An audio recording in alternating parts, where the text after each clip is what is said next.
Okay. Um, there was this medicine man that I forgot his name. Goldtooth. He was living in Tibu City, and I was working in Temecula, California. He asked me where I was working. I said I was working down in Temecula. I go to SeaWorld, every weekend with the children. And he goes, well, hey, while you're over there, can you get me a cup of water from the ocean? And I said, okay. So I didn't know what for. He didn't ask me what for. But it was for a ceremony that was done many years ago, long time ago by Navajos. And we forgot those ceremonies. And that's very important ceremony. I didn't know because we were having a drought. So we went over there, and I got, instead of getting 1 cup of water, I got 2 cups of water. I mean, 1 cup. I got 2 gallons of water, of those milk gallons, and because I didn't have a cup, because the cup didn't have a lid, so I figured if I get 2 gallons, he'd be, and then I could have some for myself. So I'll copy him what he does with the ocean water. So so when I got back, he goes, "Did you guys get my ocean water?" And yeah, we got your ocean water. And he goes, "Oh, well, go take it and sprinkle it on the cornfield and pray while you're doing it." And so I go, "Why?" Because it hasn't rained, and our corn needs water, and everything needs water.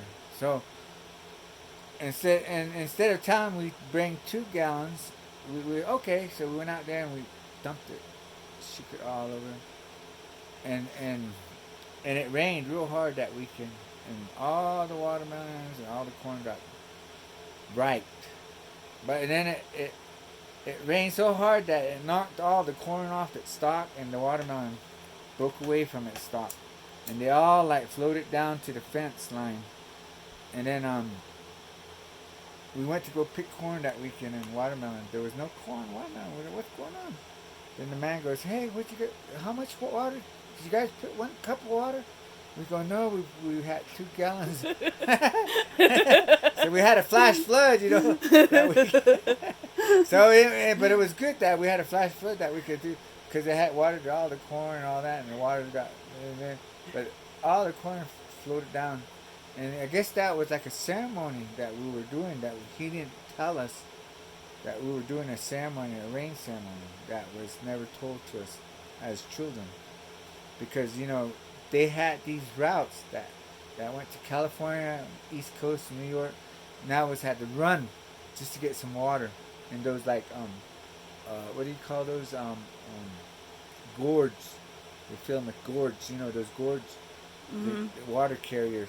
They had them. They carried ocean water. They had people go, "Hey, you go that way, get ocean water." Then they, on the way back, get mountain tobacco from that mountain and get flint from here and there. So they had these routes to go get different things, herbs, and then they had to go down to Gulf of Mexico. Back then they didn't have borders, so that was one of our religion. Our belief is to go get these waters from all directions and put all the tobacco and everything together. And then when we had that ceremony, we offered it to the gods. And when we did, it rained. It banged the rain. But now, since the borders are blocking those our religion, we're having a drought because of the story I told you about Mother Earth and Father Sky. Remember they got in an argument. Mhm. How come we're not respecting her? That's when respect came because we started offering Mother Earth these gifts from each oceans and stuff like that, and we put it on dry land. So that's how we made rain, and ice, and we bring everything together. So when we bring those things together, then the healing starts for everybody, and then the Father Sky and Mother Earth, they say, "Oh, our kids are respecting us," so we let it rain again, and so that they can see the rainbow again. You understand? Mhm. And then you said at the end of the flash flood, the water had picked the corn Yeah, and pulled up the watermelon. yeah, and then they stacked them up real neat by the fence, so we didn't have to pluck them, and we just had to load them. And they go, "Good thing you guys did that, cause I was just telling you guys this one cup, but we were kind of like you know thinking 1 cup's not enough. But good thing we did get 2 gallons because it rained all that year till it started snowing. Then it snowed deep too. You know, so those things are really important to tell um, people about our culture. That they when they build the wall, they block off our culture and our beliefs of bringing rain. And they're trying to write about it. They're trying to get involved in our ceremonies. They want to know how it works. So the more we offer, the more we share, the more rain and everything comes to us. Understand? Mm-hmm. All right.